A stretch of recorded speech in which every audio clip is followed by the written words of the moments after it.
It is Throwback Thursday here on Main Street Sports Today, presented by the Tennessee Orthopedic Alliance of Columbia. I'm Maurice Patton, along with Wade Neely. I'm coming to you from the Lee Company studio here on West 7th Street in Columbia.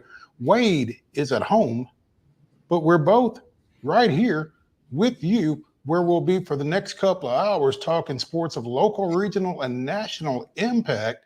So sit down, relax, and enjoy it. We're looking forward to it.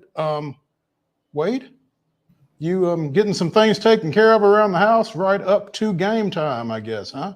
Yeah, we're moving, we're shaking, we're ducking and we're dodging with the weather, and we're trying to get through this Thursday. And what a Thursday it could and should be, both on the show and beyond the show this evening.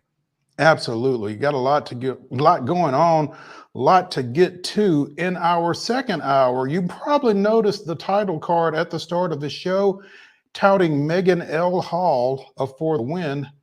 We had to call an audible late, like within the last 10 minutes of right now. We will have Doug FEINBERG of the Associated Press in the second hour talking WNBA, as we are down to 4 teams in postseason play following last night's opening round contest that wrapped things up. So we'll be talking to Doug FEINBERG in the next hour. In the next segment, we will be joined on Coach's Corner, presented by 10 Pin Alley, by Mount Juliet football coach TREY Perry. The Golden Bears, excuse me. I know better. The Golden Bears, 5-0 in Class 6A action, ranked among the Tennessee Sports Writers Association's top 10 statewide in that category. And we'll be talking to him here in the next segment. We'll also be handing out some weekly awards for our Team of the Week and our Player of the Week, so stick around for that. We'll be talking a little Braves, which means we'll be talking a little weather, and some other Major League Baseball chatter will be going on later in the hour. Again, it is Throwback Thursday.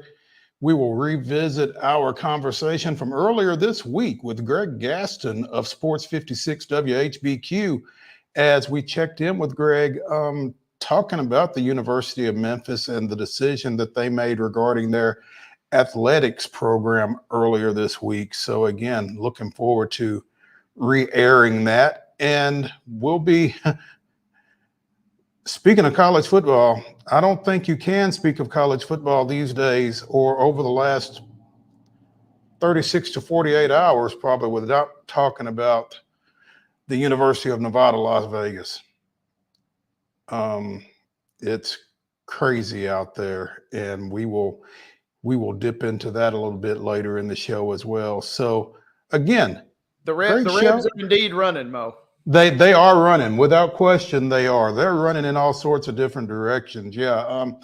So we'll be getting high school football started tonight. We've got a bunch of games. There were some games that were originally scheduled for tonight, and there are other games that have been moved to tonight. So we got some high school football, we got some college football, we got some pro football. It's on and popping, and we'll be getting into all of it right here on Main Street Sports Today. So again, stick around. We're looking forward to it. Let's go ahead and get started, Wade, with yesterday's results and today's schedule on the rundown.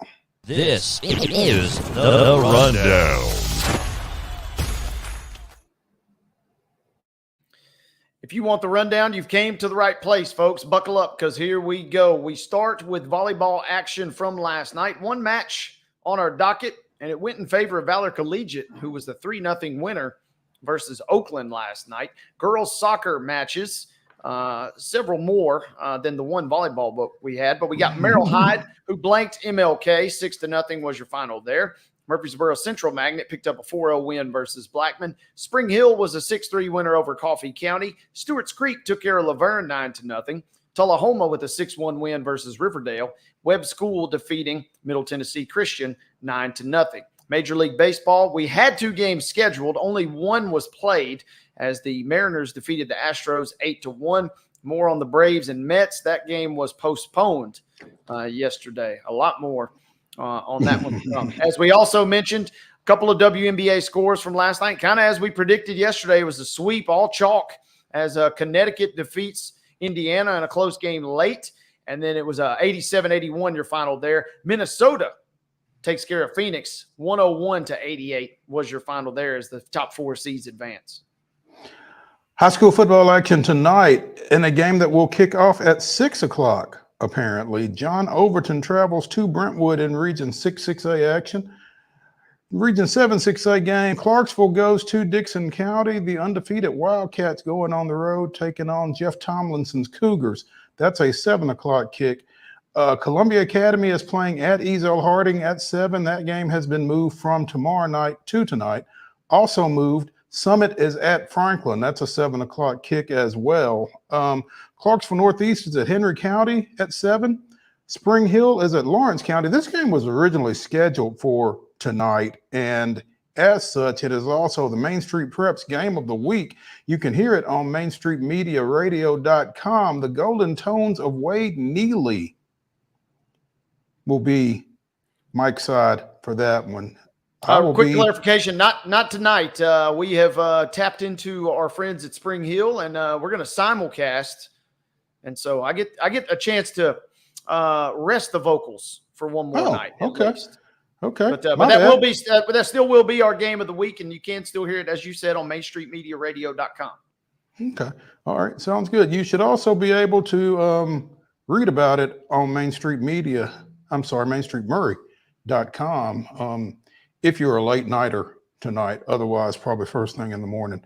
Franklin Grace travels to Nashville Christian for a 7 o'clock kickoff. Also at 7, Kirkwood is at Rossview. Portland goes to Springfield. White House hosts Greenbrier, and White House Heritage hosts Sycamore. Into volleyball action for tonight. We get underway at 5 o'clock as Franklin County travels to Spring Hill. At 5:45, a couple of matches. Providence Christian at Webb School. BGA at Columbia Academy. Middle Tennessee Christian will visit Franklin Road Academy. That brings us into 6 o'clock, where we have the majority of our schedule for tonight. Cascade, who's at Battle Creek. It'll be Columbia at Coffee County. Cannon County taking on Eagleville in South Murray County there. It'll be Cannon County at Culleoka, beg pardon.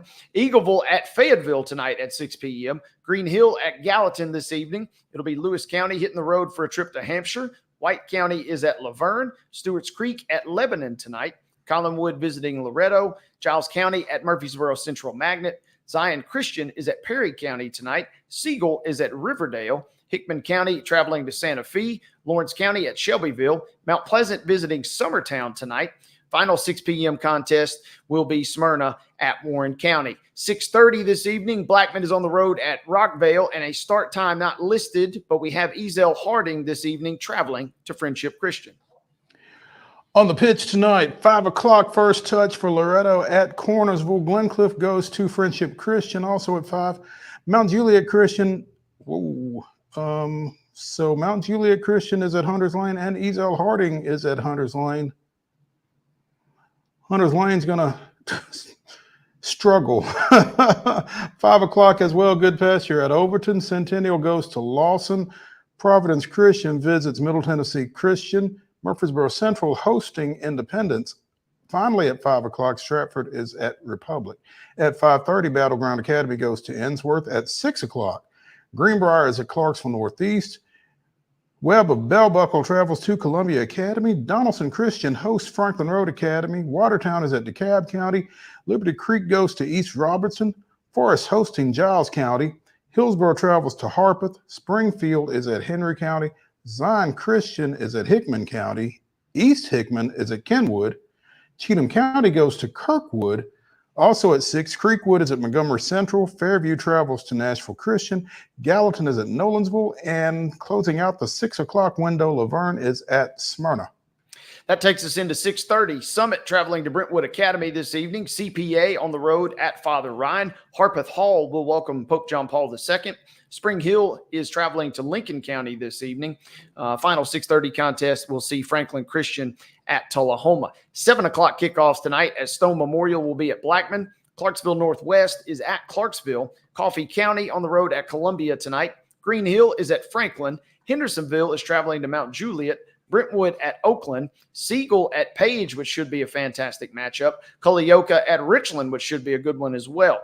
Other 7 p.m. kicks include White House at Station Camp, Cookville at Stewart's Creek, Sycamore at Valor Collegiate. We do not have a start time listed, but our schedule does show Dixon County, who's on the road tonight at Rossview. That takes us into Major League Baseball. Well, it would take us into Major League Baseball. The Mets and Braves, they were supposed to play. And just more on that later. Hurricane Helene. Yeah. Mother Nature getting involved. We got Hurricane Helene getting involved, and it will be postponed. More on that to come later in this show. But that brings us to the end of today's schedule. And that, ladies and gentlemen, will conclude today's rundown.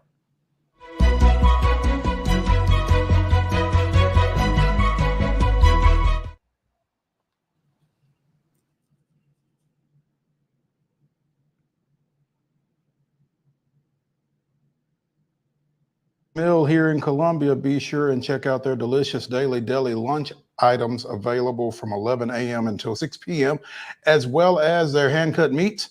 And everything is cost plus 10% at the cash register. Piggly Wiggly, Neely's Mill, Columbia, bringing you our top story. Wade mentioned this while we were speaking earlier this week with Greg Gaston of Sports 56 WHBQ, and it will probably come up in our throwback segment here later in the show. But Derrick Rose has announced his retirement after 16 years in the National Basketball Association, announced it via Instagram. But the youngest, most valuable player in the history of the association, again, the number 1 pick in 2008 out of Memphis, played 16 seasons for the Bulls, his hometown Bulls, as well as the Knicks, Cavaliers, Timberwolves, Pistons, and, of course, finishing it where he started as a standout at the University of Memphis with the Memphis Grizzlies. So Derrick Rose has called it a career. Rookie of the Year in 2009, an All-Star in his second year, MVP in his third year. I mean, his arc early on it wasn't an arc. It was just a straight line to the top pretty much. And injuries kind of caught up with him, but geez, he was that dude for a minute. Yeah, and this is one that he's going to be a fascinating study down the road. And you know, when you think about the all-time basketball greats, he certainly will be one that you kind of wonder what potentially could have been. And it's very cool to see D Rose at 35, kind of going out on his own terms and kind of going out and salvaging a decent back half of his career after, as you mentioned, tragically kind of cut short in that famous playoff series in 2012. I will never forget, I was in Memphis getting ready to go to a Grizzlies game in the playoffs that year, and the whole bar just gasped, as Kevin Harlan famously said, holding his knee. And his career was really never the same, but it was cool to see him kind of resurrect himself. He was beloved by Knicks fans for a couple of years there, had a couple of good seasons in Minnesota, and then, as we mentioned earlier this week, was able to, probably not to the extent that everybody had hoped, but was able to kind of wind things up in Memphis. So for a guy that really kind of burst onto the scene in the city of Memphis, he goes out in that same city with his NBA career. Yeah, and I think one of the more fascinating parts of Derrick Rose's career was, you know, he kind of came onto the scene, like you said, like a Nova. You know, he was kind of that Iverson-esque type guy at the front end of his career, and then at the back end to kind of be that sage, that wily veteran kind of guy that you bring in to try to impart some wisdom on some of those younger guys and that kind of thing. And I don't know that anybody would have necessarily pictured that early in Derrick Rose's career, that he was going to be the guy, that he was going to be the veteran counselor for the younger generation, that kind of thing. So the way he kind of transformed himself along those lines in the latter stages was really kind of cool to see too, I think. Absolutely. And, how many times, across all sports, we see this, right? A player that their career is cut short for various reasons, injury in this case, and that really kind of sits with them. And after the initial injury, we really never hear from them again in any capacity. And oftentimes, sometimes, you hear from them in dark situations in the back half of their, life after whatever sport it is. So it was very cool to see that D Rose kind of did pick him up by the bootstraps and get the most out of what was available still to him, and kind of playing that mentor role, like you mentioned. It would have been really special. Memphis was just so riddled with injuries last year. It would have been really cool to see him kind of take on that team as the wily old veteran and kind of see what extra he could get out of some guys like Morant and some others. But kind of wasn't how it was meant to be. But it is cool to see that at least it feels like he's at peace with the way things have turned out, which, as I said, is unfortunately not the case for a lot of folks.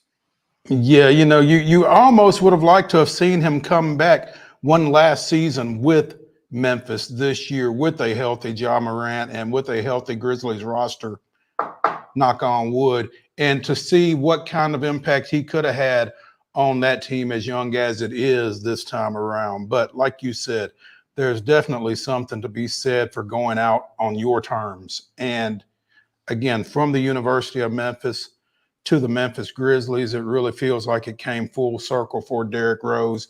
And you can never fault a guy for going out on his terms. So kudos to him. Absolutely not.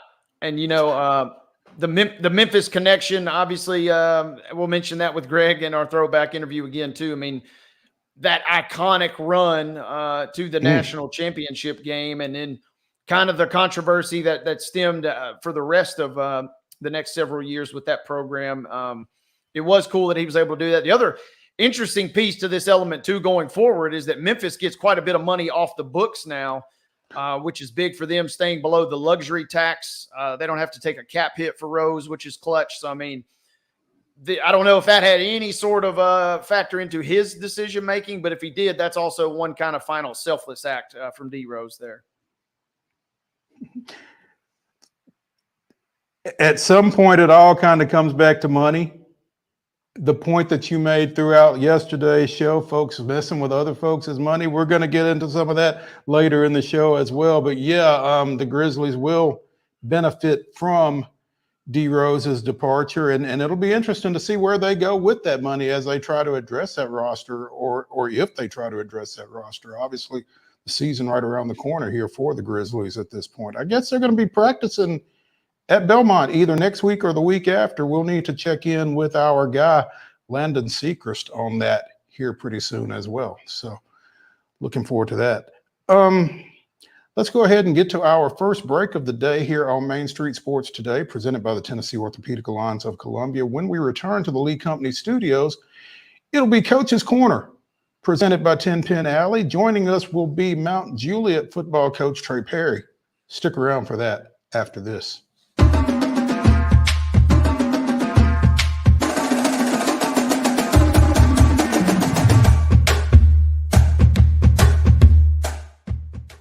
Whether you're an athlete or a weekend warrior, when it comes to your performance, don't settle for anything less than excellence. We're proud to announce that Mid-Tennessee Bone and Joint Clinic is now Tennessee Orthopedic Alliance of Columbia, where we are redefining sports medicine and orthopedics. Tennessee Orthopedic Alliance's team of expert sports medicine physicians understands the unique demands of your body. TOA Columbia specializes in personalized orthopedic care, offering state-of-the-art treatments for everything from sports injuries to joint replacements. Learn more at toacolumbia.com. So Busy Bee is a very close-knit family. We fight just like every family does. We have arguments, but we always come out with a solution to the problems. We don't just fight about what we want, we fight about what customers need. We want to make sure that every customer we go to is more than satisfied. And that doesn't just start whenever we show up at their door, that starts when we show up every day at work. We want to make sure that we are serving our customers to the best of our ability. He shoots and he scores!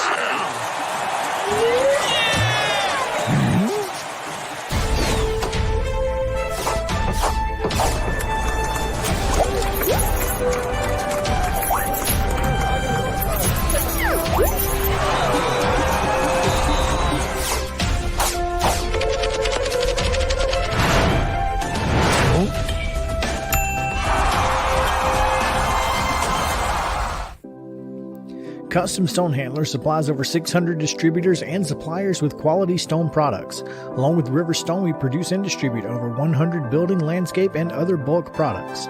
Our goal is to provide quality products, service, and partnerships to ensure our customers' success. We firmly believe that the measure of any person or company is how they treat other people and customers.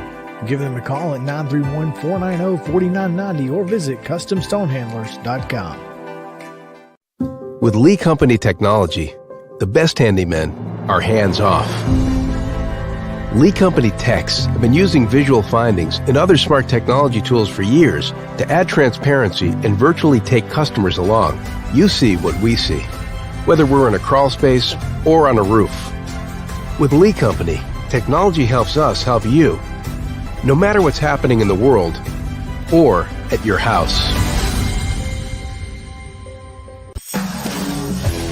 We thrive under the lights. A city of performers. Putting on one heck of a show. Headlining night after night. Welcome to Smashville.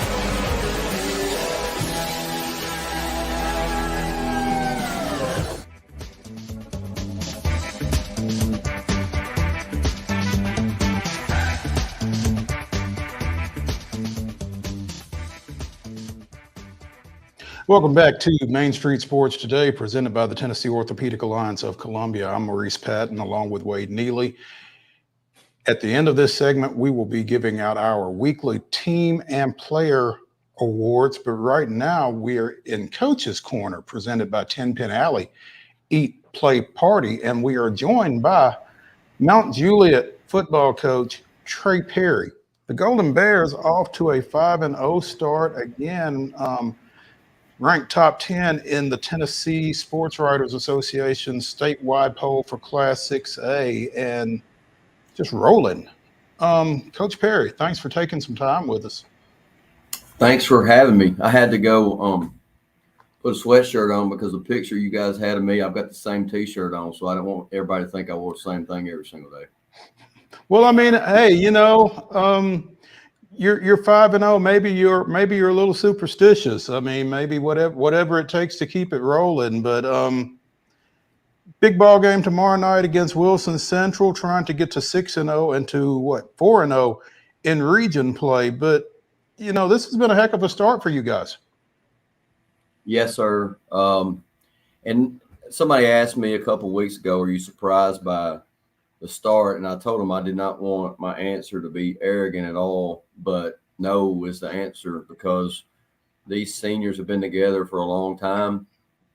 They've worked well together since middle school for the most part. You know, we've obviously added a couple pieces throughout the years, but a lot of times when you're peer-led or you're player-led compared to just coach-led, you know, you get to things a lot more quickly. And by that, I mean, in our off season, I felt like this group was way ahead in terms of being detail oriented, doing the right things.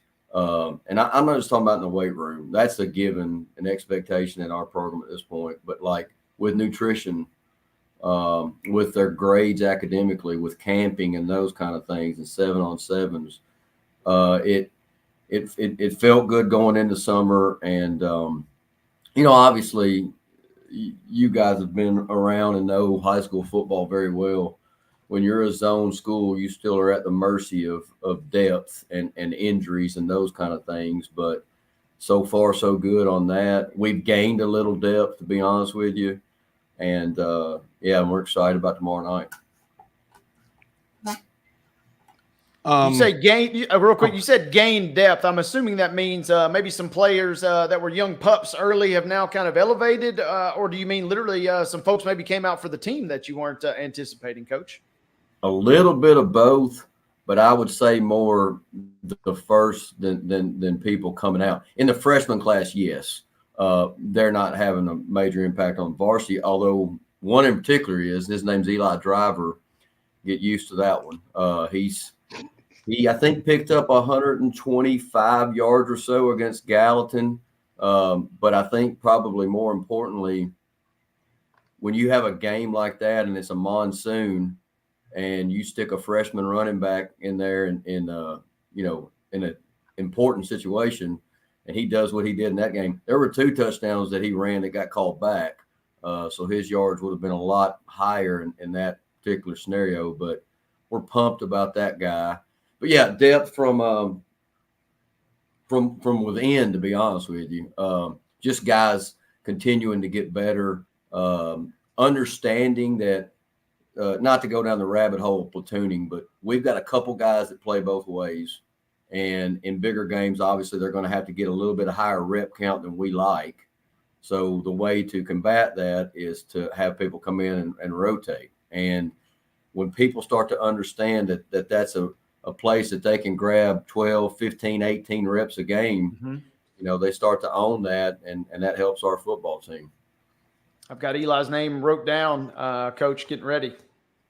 Mr. Driver, absolutely. He has a chance to be special.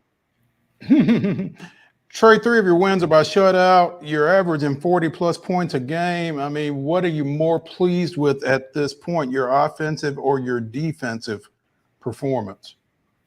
That's a hard question. I would say this. Our preseason scrimmages were one of the coaches that added it up last week. I think the teams that we played, so I'm talking BGA from the spring, Hendersonville, Clarksville, and Ensworth are a combined 17-2 right now. And for us to get that kind of work, specific work, I think that was really key to what started our season off the right way. Our defense is played lights out. Last week, though, I felt like in the Cookeville game, which is, again, a really good football team beat on the road, it was very complimentary. Our defense started super strong, put our offense in some good spots, but later in the game, we got to see our offense answer some scores. And, I could almost say neither of the two because of how people around here know this, but how I feel about special teams, because they've been incredible, and that's been a big part of our success. I mean, Coach, you mentioned real quick, Mo, I was going to ask, you mentioned Cookeville on the road. You really don't got to say much more, but it was also their homecoming. Not exactly sure what they were maybe thinking, scheduling you guys for homecoming, but I would imagine you can use that to your advantage a little bit, because that is an impressive win, and you kind of get to play spoiler a little bit for them on a big region night. Sure. Yeah, I mean, I'm with you. Like, we tried, but I don't know. Today's kids are kind of like,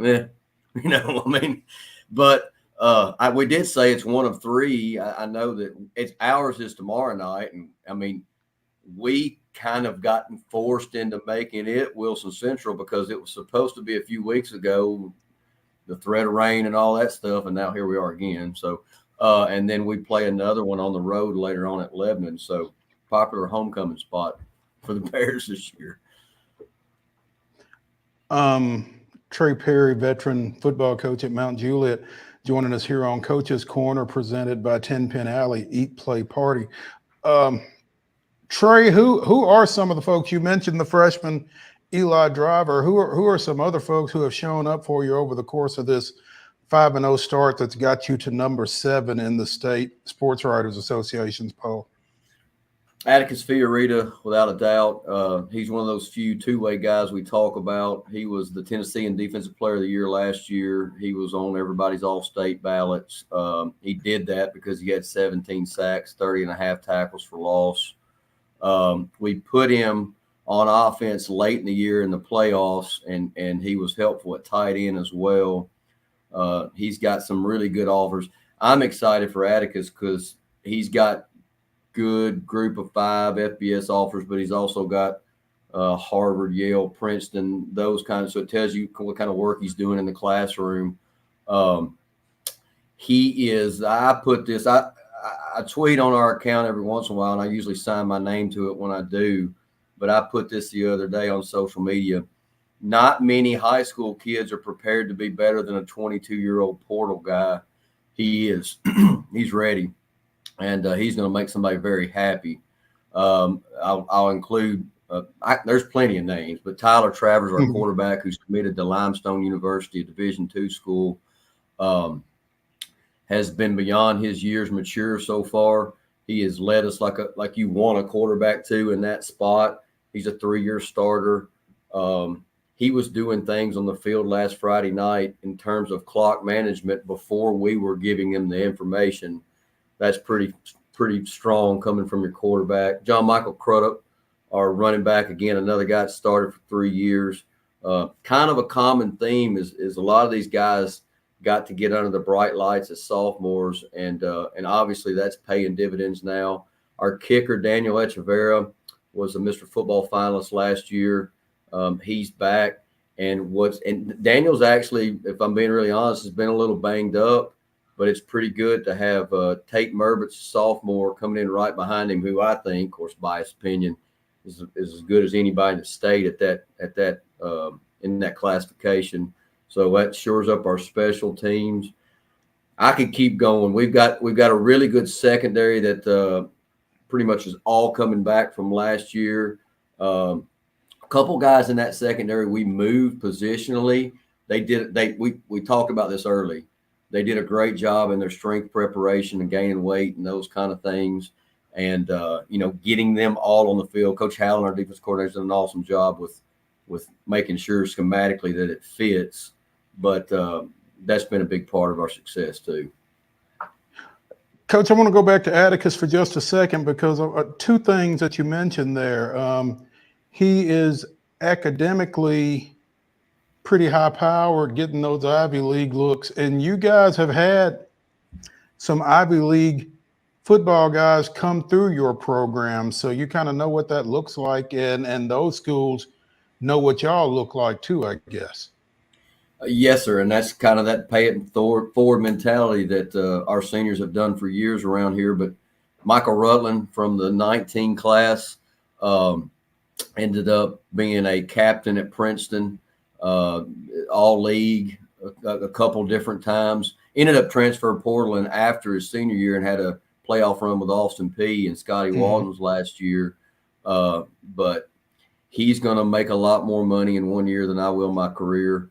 CJ Daniel, who's at Yale now, an All-American last year as a freshman, started every game but the first one. And I think after about 5 reps, they realized how important he was going to be to that defense. And he's just killing it right now up there. So, yeah, that helps certainly. And also we've got a couple other guys that are sort of in that wheelhouse too. And if it's not Ivy, then it might be, a D2 or D3, like a Rhodes College or Swanee, that academically they put themselves in a position to be able to make a good decision there. And you also said that Atticus, even in today's climate, is ready to go and help a football program. High school football coaches and high school football players really find themselves in a tough spot right now with the advent of the transfer portal and that kind of thing, because so many college coaches will tell you, if I lose a junior, I've got to go get a junior, or we're taking a step back at that position. And it's really making it tough on high school seniors / college freshmen to get their foot in the door. I mean, how do you address that, short of making sure that a guy is ready? Because so many guys need to be able to develop at that level, and it sounds like they're not getting that opportunity to do that. So everything you're saying is you're dead on right. I think the first thing you do is you have to be upfront and honest with the kids and the parents. like, this is the way the portal works. You know, we show them data. Like for so many years, we were signing 10 to 12 to 14 kids a year. That's tailed off. I mean, and it has everywhere. You know, it's in the Oaklands and the Whitehavens and the Ravenwoods and those places, very similar. But here's the encouraging part, I guess I would say, is this uptick in scholarship count now. You know, they're talking about from 85 to 105 and those kind of things. Hopefully, those college coaches are using those extra scholarships on high school kids. One thing I talk to the recruiters about a lot is, you know, their background, you know, what kind of family unit they're coming from, what they've experienced in our program, which I like to brag about a lot because, you know, we've got 21 people on our staff. I couldn't be more blessed to have the program and staff that we have. And we set up our routine very much like a college program would. And when they come and watch us, I think that's part of the reputation. So our selling point is we feel like our guys are college ready because we emulate what colleges do in practices and in the off season. Hopefully those two things and the saturation of the portal, which never gets covered, you know, how many people get left, you know, hanging out to dry there, can start to maybe see a trend going back in the other direction. Coach, I wanted to ask you real quick. Sorry, Mo. The schedule is still celebrating alumni night tomorrow night, and if so, yes, sir. Yeah, we're hoping obviously the weather doesn't impact that too much. But if you would just share kind of on that, especially for a program during your tenure for sure that has had such success, kind of what that means to you guys in that community. It's important because for me personally, and I think Dad would say the same thing, you know, our era has been from 2006 to current. Well, Mount Juliet was playing football in 1923. So last year was our 100th season, and we really got to build that up with alumni night. We did it in the Lebanon game and then just had the wildest game in history where we got way down at halftime and came back and won in double overtime. And I aged 25 years, but it was good for those guys to be there, be a part of that. You know, we welcome them to come back. We have them come up to the weight room a lot. And it's not just Mount Juliet High School football. Yes, of course. But, you know, the cheer team, band members, dance team, all the people that have been involved in a Friday night experience and the students, you know, former students of Mount Juliet. Yeah, we're pumped about that this week. And to be honest with you, next Thursday, we're hosting Antioch, who is a dang good football team. And we're going to do military first responder night. And we got some stuff planned for pregame next week. It's going to be pretty cool. So, you know, and I'll be honest, I think most coaches in high school will tell you the same thing. If you ask them, this weather stuff, I've heard a lot of people say, just play the game. It's, you know, it's football. You know, well, that's true. I mean, I'm as old school as they come. But if nobody shows up and pays for their ticket, that $500, $600 helmet that I'm buying doesn't get any cheaper. I don't, you know, so we have to kind of be strategic. I think moving forward, the more programs are going to look at games as events more than just games. You've got to do things to get people to come out and watch the game. The game, unfortunately, is not enough. And so, you know, we got a great team that puts all that stuff together. Thank goodness, because if I'm in charge of shooting off the fireworks, somebody's going to lose an arm, probably me. So, yeah, we're having events, and this Friday night's one, and next Thursday night's another one. Trey Perry, veteran football coach at Mount Juliet High School, joining us here on Coach's Corner, presented by 10 Pin Alley. And what you just heard is one of the reasons we always enjoy having Coach Perry on. The candor, the self-reflection, and, you know, keep Coach Perry away from the pyrotechnics, obviously, and just let him kind of concentrate on the X's and O's. But Trey, we appreciate you taking some time with us this afternoon, and good luck dodging the raindrops or whatever else tomorrow night. Thanks. You asked, or you said something earlier about superstitious. I always say, and I've borrowed it from somebody else. I'm not superstitious, but I am stitious. Yeah. So I have certain things, so I'll have to add a rain jacket to whatever that is. But hey, thank you guys for having me, and thanks for everything that you do for high school football, high school sports. We really appreciate it. Thanks. Hey, tell your daddy we said, hey, I'll talk to you. Will do. He's out getting the tarp ready right now. There we go. There we go. Get some workout of him. All right, man. There you go. Hey, before we wrap up this segment, need to mention our team of the week and our player of the week, our custom stone handlers in to win life team of the week. Besides the military, there is no more important team building function than athletics, and custom stone handlers invites you to get in the game. This week's custom stone handlers in to win life team of the week is the Spring Hill High School football team, which snapped a 9-game losing streak with a 26-23 overtime homecoming victory last week against Lawson. Again, Cordell Isaac with 4 touchdown passes in that one. The last one, the game winner in overtime after Lawson had gone up 23-20 on a field goal. So the Raiders 1-4 and getting ready to try to build on that tonight down at Lawrence County in Region 5-5A action. But congratulations to the Spring Hill Raiders, our custom stone handlers in to win life team of the week. Our Tennessee Orthopedic Alliance of Columbia athlete of the week. And if the school sounds familiar, well, there's a reason for it. For the second week in a row, we go to South Murray County, and Mount Pleasant sophomore JP Easterling is our our athlete of the week, again presented by the Tennessee Orthopedic Alliance of Columbia. Easterling had 5 tackles, a forced fumble, had a 15-yard reception, completed 2 passes for 45 yards, ran for 70 yards on 11 carries, and scored all 3 Tiger touchdowns, including the game winner on the first play of overtime as Mount Pleasant defeated Summertown 19-13 in a matchup of 2 unbeaten teams. And so Mount Pleasant, with that win, improved to 5-0 overall, 3-0 in Region 5 2A play, and they are ranked number 8 in the state in the Tennessee Sports Writers poll this week. So again, JP Easterling with a big hand in that. He is our Tennessee Orthopedic Alliance of Columbia athlete of the week. Congratulations to him. Again, congratulations to the Spring Hill football team, our custom stone handlers team of the week. And with that, we will take a break. When we return to the Lee Company studios here on Main Street Sports Today, presented by the Tennessee Orthopedic Alliance of Columbia, we'll be talking Little Braves. Again, Coach's Corner brought to you by 10 Pin Alley. Eat, play, party. We'll be back after this.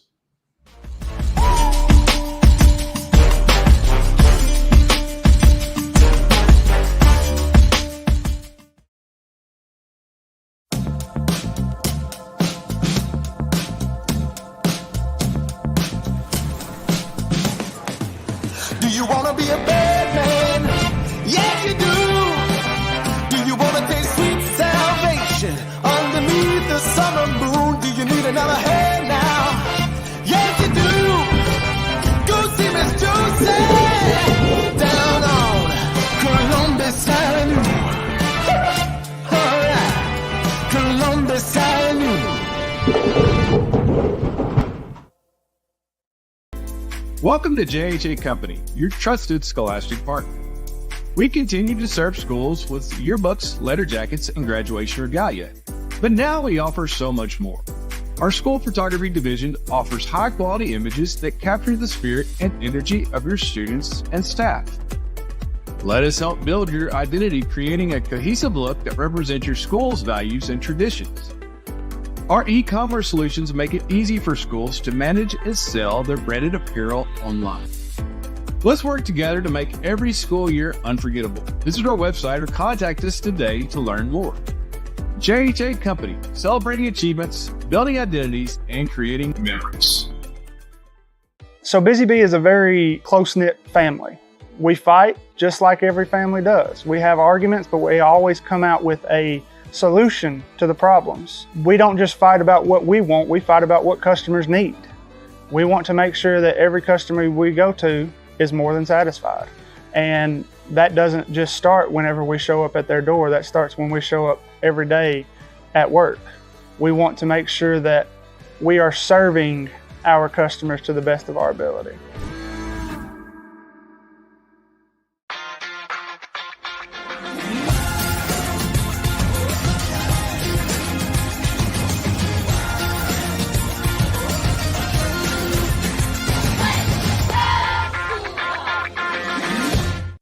With Lee Company technology, the best handymen are hands-off. Lee Company techs have been using visual findings and other smart technology tools for years to add transparency and virtually take customers along. You see what we see, whether we're in a crawl space or on a roof. With Lee Company, technology helps us help you, no matter what's happening in the world or at your house. Whether you're an athlete or a weekend warrior, when it comes to your performance, don't settle for anything less than excellence. We're proud to announce that Mid-Tennessee Bone and Joint Clinic is now Tennessee Orthopedic Alliance of Columbia, where we are redefining sports medicine and orthopedics. Tennessee Orthopedic Alliance's team of expert sports medicine physicians understands the unique demands of your body. TOA Columbia specializes in personalized orthopedic care, offering state-of-the-art treatments for everything from sports injuries to joint replacements. Learn more at toacolumbia.com.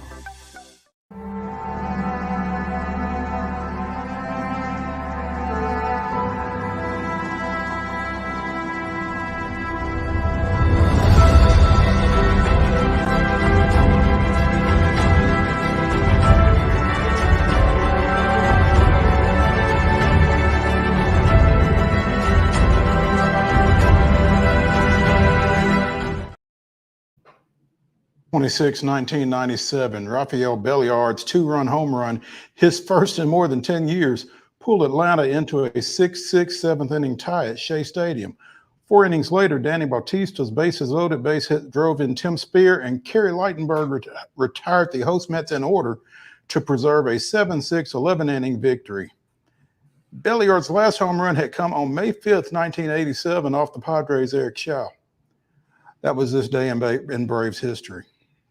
10 years between home runs. I mean, not really known for his home run prowess, right? No, not at all. Not at all. I mean, I'm sure the next home run derby Rafael Belliard is in will be his first. So yeah, there was probably a little divine intervention involved in that one there in 1997. But and he's one of those guys that you play the classic, name some old school Atlanta Braves that you just spitball with your friends. He's one that you could sneaky get in and stump one of your friends with every now and again. You could definitely. I mean, there's a lot of names in this TDIBH right here. I mean, Danny Bautista, Tim Spear. I'm as big a Braves fan as there is, and I do not remember Tim Spear. So I can't recall that name yet. Two career home runs for Belliard.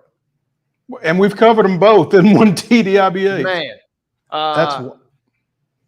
How many career – here's one for you. I told you he had 2 career home runs. How many career RBIs do you think he had? Oh, did he have 100? He had 100. Did he? 142. He didn't have many more than that. Yeah, 142. And over how many years? Well, at least 10. 17-year career. He had 72 with the man, talk about nice splits. Had 72 with the Pirates and 70 with the Braves. Oh, wow. Had a home run for each team. I mean, he was had decidedly more hits with Atlanta, but I mean, hey, he was pretty equal. He was an equal opportunity employee for the Pirates and Braves, I guess. Absolutely. He was definitely a glove first and I guess maybe glove only kind of guy, as it were. But that's good. That's good stuff, Mr. Neely. Belliard helped beat the Mets in 97. Hurricane Helene beat both the Mets and the Braves this week. Again, not long after we talked to Chris Domino of 680 The Fan yesterday, the news came down, I guess, that yesterday's and today's Braves-Mets matchups had both been, I guess, postponed and will be made up in a doubleheader on Monday, which, pending how things go over the weekend, as the Mets go to Milwaukee for 3 starting tomorrow, Kansas City comes to Atlanta for 3, scheduled to start tomorrow. But depending on how things go, both games of that doubleheader may not be necessary. And I guess the only reason it's been scheduled is because the Mets and the Braves are in a battle for potentially that final wild card spot out of the National League. And it's these next few days are going to be a mess for both of these teams because, again, as we talked, I guess, on Tuesday, Wade, one of the things that I mentioned was the Braves really had their pitching set up the way they wanted it, with Schwellenbach, Sale, and Fried to go Tuesday, Wednesday, Thursday. Well, obviously they got Schwellenbach on Tuesday and they got the 5-1 win, but Sale and Fried got washed out. What happens? I mean, do you push them back to the first 2 games of the Kansas City series and you lose them for the games that mean the most, probably on Monday? I think how this pitching sets up over the weekend and on Monday is really going to be critical to the Braves' chances of being able to grab a postseason berth. And I don't know how they handle that, because you've got Kansas City this weekend to deal with, you've got the Mets on Monday, and then you've got the wild card, and then the division series after that. So there's just so much weighing on how you line these arms up, and I have no clue how that's going to shake out. I got a couple of questions. Number one, is there a scenario where, given the circumstances of the series, that if it were a possibility, you could see a guy throw kind of like you do in the postseason on short rest if it came down to like that second game of the doubleheader? I think it's a possibility, but I think, historically, the Braves have really been they've not been ones to throw people on short rest. They typically look for opportunities to get people extra rest, particularly, obviously a Charlie Morton, probably a Chris Sale, a Ronaldo Lopez, guys who, are either a little bit advanced in age or have had some injury histories, that kind of thing. They don't usually, short rest is not typically something that they deal with. They're more likely to look for extra days off for some guys. Now, again, this has almost got to be an all hands on deck type situation here, because especially if the Braves don't get this game in tomorrow against Kansas City, which with Hurricane Helene looming, that's a possibility. You could be looking at a doubleheader on Saturday, a single game on Sunday, and a doubleheader on Monday with your playoff life on the line. With the playoff life on the line, and hypothetically the wild card starting the next night on Tuesday. Because that's what I'm reading here. The Mets, I know this will pain you to hear, but they could be in a really weird situation travel-wise. Have to fly back for the doubleheader Monday and then fly. Their most likely opponent is either going to be Milwaukee or someone out on the West Coast. So the Mets could have if you're a beat writer for the Mets, you're saying hallelujah, because your frequent flyer miles are off the charts right now. But you could be flying to Atlanta on Monday, potentially playing 2, and then flying and getting ready to play again on Tuesday in the playoffs. And not only that, but you could be flying to Atlanta for a Monday doubleheader and then potentially flying back to Milwaukee. Yeah. It's not a good situation. Yeah, and then the other thing, and this – who knows, tiebreakers and stuff, how maybe it will matter, maybe it won't. But heaven forbid, what happens, regardless of who the teams are, but what happens if then there's somehow bad weather on Monday? What happens at that point? Oof. Ooh, see. That's like you move the game to a different city I would imagine at that point, right? That's you introducing even more chaos. We've talked with various guests that like the chaotic aspect of these things, and that would certainly be that bad weather on Monday on top of everything else. Helene is supposed to have dissipated by then, I believe. So if there's bad weather on Monday, it's something else unforeseen, which doesn't mean that it can't happen, but it's certainly not expected as we sit here on Thursday.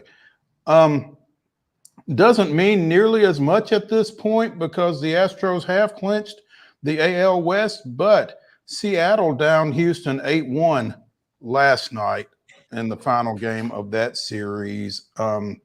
Houston off today, goes to Cleveland to finish out the season, the regular season, with 3 games up there. But, regardless, I don't know what kind of lineup Houston ran out yesterday, so I'm not too terribly torn up over that loss, and I'm sure you're not either because, again, the division spot has been clinched. You're going to be the worst of the 3 division champs, so there's really no way to move out of that spot. So whatever happens the rest of the way, the best thing is just try to get some folks off their feet and get them healthy probably and get ready for the wild card round. Yeah, I mean, who knows how the 2 managers approach it, but I mean, you could be looking at if Cleveland wants to rest and Houston potentially wants to rest. Could be an interesting couple days worth of lineups to close the regular season. Yeah. We mentioned Kansas City coming to Atlanta this weekend to close things out. Detroit continues to be on a heater. They are tied with Kansas City for the number 2 or number 3 wild card spot. They defeated Tampa Bay 7-1 yesterday. They also defeated Tampa Bay 4-3 earlier today. So Detroit on a roll, and they finish at home against the White Sox. That's tough if you're Kansas City because you're coming to Atlanta for 3, and the Tigers are going home to take on the White Sox, who are trying to avoid history. And there's going to be some sort of history made tonight between the White Sox and the Angels. Well, I say tonight, this afternoon.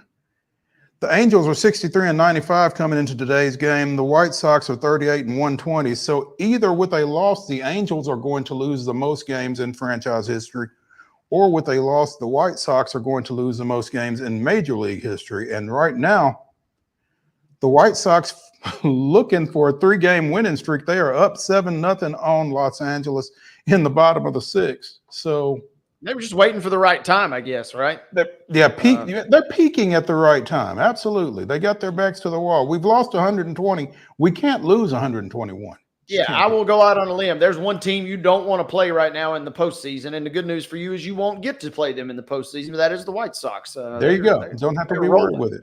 Absolutely. Couple of things real quick. Friend of the show, Craig Yoho, has been named the Brewers minor league co-pitcher of the year, sharing that honor with Biloxi's KC Hunt. The Brewers announced their 2024 Robin Yount Performance Award winners. Those go to their top minor leaguers each year. Again, Craig Yoho and KC Hunt are the co-minor league pitchers of the year.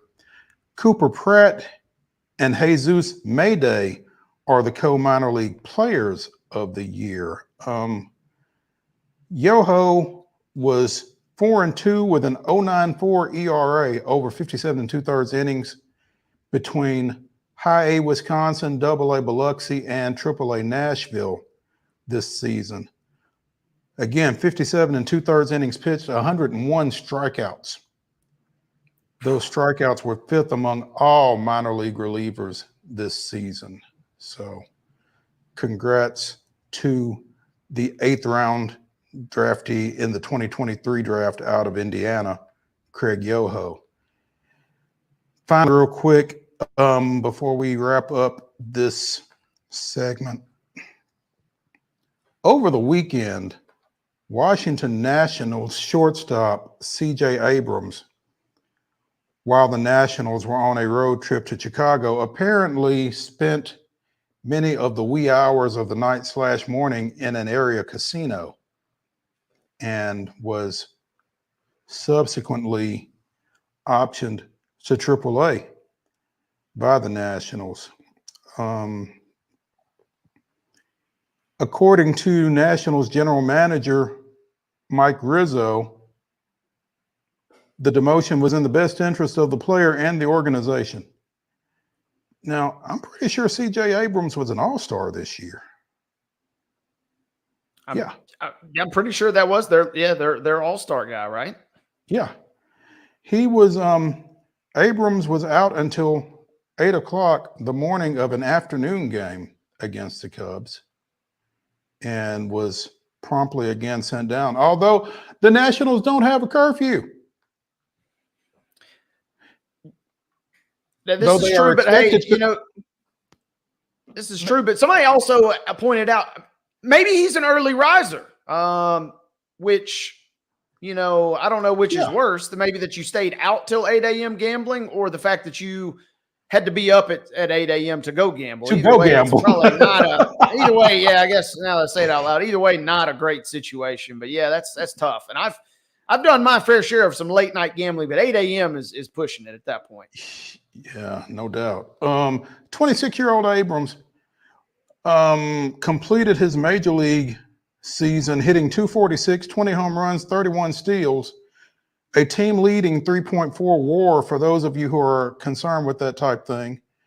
But the demotion for the final 8 games of the major league season,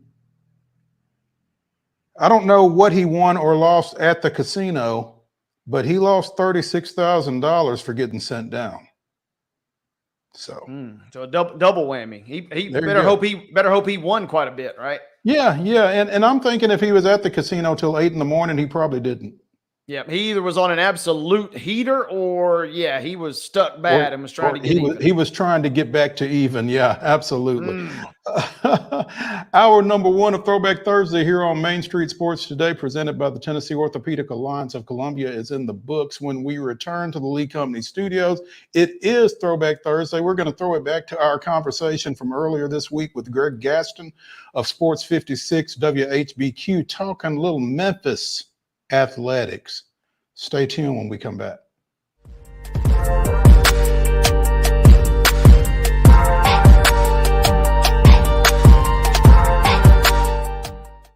Hi, I'm Dr. Vilai Saisuka, CEO and founder of Premier Foot and Ankle Centers of Tennessee here in Murfreesboro. We offer foot and ankle care from ingrown toenails to diabetic foot wounds. We also fix ankle fractures and things like that. Call us today to schedule an appointment. We look forward to seeing you. Because here at Premier Foot and Ankle, we believe that the journey begins with happy feet. Whether you're an athlete or a weekend warrior, when it comes to your performance, don't settle for anything less than excellence. We're proud to announce that Mid-Tennessee Bone and Joint Clinic is now Tennessee Orthopedic Alliance of Columbia, where we are redefining sports medicine and orthopedics. Tennessee Orthopedic Alliance's team of expert sports medicine physicians understands the unique demands of your body. TOA Columbia specializes in personalized orthopedic care, offering state-of-the-art treatments for everything from sports injuries to joint replacements. Learn more at toacolumbia.com. With Lee Company technology, the best handymen are hands-off. Lee Company techs have been using visual findings and other smart technology tools for years to add transparency and virtually take customers along. You see what we see, whether we're in a crawl space or on a roof. With Lee Company, technology helps us help you, no matter what's happening in the world or at your house. Jones & Lang Sporting Goods here in Columbia has been outfitting teams, officials, and anybody else from T-ball to college for 50 plus years. Be sure and check them out at 931-388-8060 or online at jonesandlang.com. Jones & Lang Sporting Goods, the look of a winner. Zion Christian Academy, zioneagles.org or 931-388-5731. You can schedule your appointment. Go tour their campus. It is beautiful over there, and you're definitely going to want to see it. Again, it's zioneagles.org. Give them a call, 931-388-5731, and schedule your tour today. So, you want to be a part of the Busy Bee team, huh? Well, how do you see yourself fitting into the organization? Oh, I get it. You want to be a weather bee.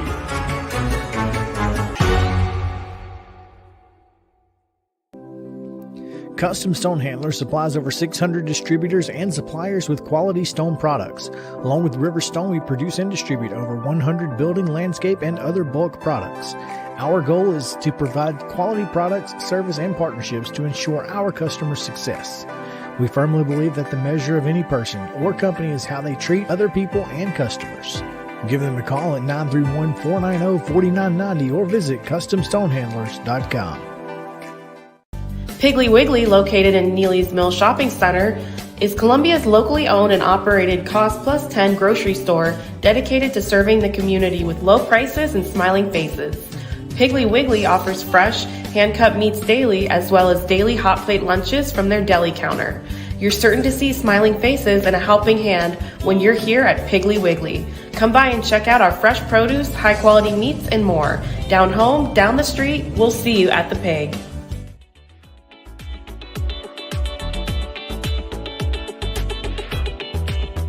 Joined now from the Bluff City by Sports 56 WHBQ's Greg Gaston, talking a little Tigers. Greg, good afternoon, man. Appreciate you taking some time with us.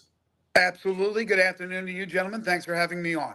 Absolutely. Hey, for the last 10 days, 2 weeks, it's kind of been said nationally that of all schools in all places, the University of Memphis in Memphis, Tennessee, which, by the way, is east of the Mississippi River, among other things, kind of held the key to where the Pac-12 was going as a conference. One, did you ever feel like that was the case? And two, that said, what was behind ultimately Memphis's announcement yesterday that they will be remaining in the American Athletic Conference going forward? Well, first, isn't that crazy to think about that? We're talking about teams out on the West Coast and that Memphis holds the key to what they're going to do, trying to revitalize the Pac-12. It's something that is just unfathomable that we're at that point, but that's the way the landscape of collegiate sports has changed over the last decade or so, maybe even less than a decade. And so, yeah, it came down to where Memphis became the linchpin between the American Conference teams, Tulane, South Florida, UTSA, reportedly, along with Memphis. Would they go to the Pac-12 or not? And if they did not, what would the Pac-12 do to try to find more schools to make their conference go? Because you need 8 to have that conference, at least a minimum. Mm-hmm. And right now we know, as of going into today, it was 6 with the addition of those 4 schools, which really started this whole thing going, the domino effect, led by Boise State. But with Memphis, it really comes down to money, as it always does in sports, whether it's collegiate, whether it's professional. And the deal that Memphis currently is under with the American Conference, whether or not the proposal, if there was one, the speculation, whatever that was that could happen in the future, if that was enough to entice Memphis. But in my opinion, it really never was going to happen because there was nothing concrete that they could offer Memphis at this time. They're still trying to put together a conference, let alone try to negotiate on a media contract with whatever networks it is that they want to negotiate with. Possibly down the road, there could be something that's decent for the revitalized Pac-12. Maybe it's something that's live. You're talking about streaming. You're talking about streaming services. Maybe you're talking about TNT. You're talking about possibly CW. But the fact of the matter is that Memphis is part of an American conference that has a contract through 2031 with ESPN. And we know how powerful ESPN is. So when push came to shove, in my opinion, they could not show Memphis or guarantee Memphis enough money to make that jump, to make it financially relevant for all the new travel expenditures that would come with this. And then also, of course, the buyout to get out of the conference, which was a lot of money. And Memphis was not going to be willing to pay $20 million or more to get out of the conference, to go to uncertainty in a Pac-12 revitalized conference that would still be a group of 5 or group of 6 now conference, as opposed to a power conference. So I don't think this really was a I thought it was a no-brainer for Memphis to not make this move at this time. What's really ironic about the whole situation, Greg, is, for 10, 15 years, maybe, Memphis has been trying to get somewhere, from Conference USA, they were trying to get out to the Big East. From, Conference USA, they were trying to get out to the Big 12. Now they're trying to get the attention of the Pac-12. And then when the opportunity presents itself to actually do so, it's like, forget it. It's obviously not as simple as that, but you're right. For years now, Memphis has been trying to become a player. They feel that they have an athletic department and programs that are good enough to be worthy of an invite to a power conference. And you know the history. The Big 12, they thought there was a great chance it would happen. Did not happen. They took teams from their conference, left Memphis on the outside looking in. It's happened with several other conferences. Of course, when that Big East thing happened, you thought, okay, well, here's a step up. And then suddenly that dissolved into nothing, into oblivion. And then along came the American Conference. So Memphis, in a lot of ways, becomes the bridesmaid and never the bride. There's still hope that maybe something will happen eventually with the ACC. And we know the legalities going on with Florida State and Clemson, and who knows what will happen with that situation. But there's no guarantee that even if teams do defect, that Memphis would be called upon from the ACC. Maybe they would, maybe they wouldn't. So certainly you want to take advantage of any kind of offer from a power conference. The problem is the Pac-12, while it's still a name, right? It's not a power conference. Yeah. So yeah, that's it was just kind of intriguing when you know the entire backstory to watch that whole situation evolve. But to your point, you kind of feel like this was the best move that Memphis could have made at this time, given the uncertainty of the Pac-X, as we like to refer to it. Exactly. It was the only move they could make. I know it disappoints a lot of people, going back to your point about getting out of the conference they're currently in.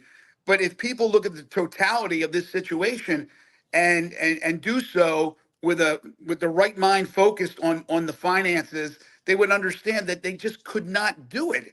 It's financial suicide. You're talking about a university that has a lot of different projects going on, including money that they need to match from FedEx for the renovations at Simmons Bank Liberty Stadium. It's another $25 million that they got to come up with. They got all types of projects going on.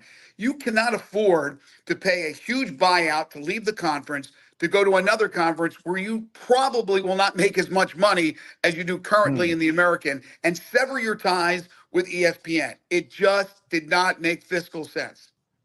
Greg, I'm also curious, I don't want to say reputation-wise, but kind of reputation-wise, where does Memphis come out of this situation? And you kind of alluded to it.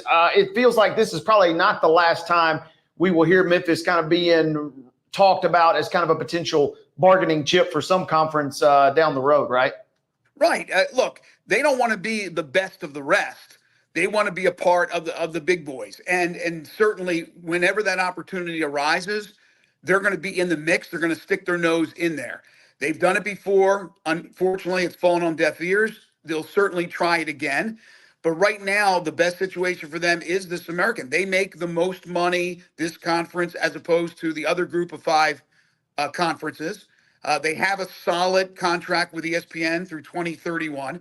There's also a look-in from ESPN next year, and people have to understand with the look-in, despite Memphis, or not Memphis, but the American losing the likes of SMU this past year, Houston, Cincinnati, UCF the year prior, the look-in, you cannot take away money. You can't decrease. You can only increase. So the money that they're getting now, which is about 7.5, is steady through the rest of that contract. And there could be more revenue streams with new Commissioner Tim Pernetti, who is very excited. He's a young guy, young mind, brash guy who's going to look down every avenue. He's going to turn every stone over to see if there's more ways to get some revenue in for the conference. But again, you can't take a chance and go somewhere where there's uncertainty. Now, look, do I think that conference would have been better, more competitive? I do, because you get the best from the American Washington State, Oregon State, and the best from the Mountain West. That's much better than what we have alone with the American. But again, that's the one factor that you would say leave.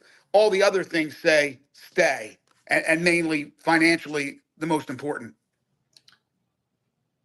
And I was going to say, Greg, and then at the end of all this, for all this potential, what's the word I'm looking for? For all this potential, the great unknown, basically, what could have been, do we not kind of just end up basically with the old Mountain West and kind of where we're at? And adding Memphis would have been such a unique component that could have really sprung this in a lot of different directions. And now it just kind of feels like we're just at the end of all this thing in my mind.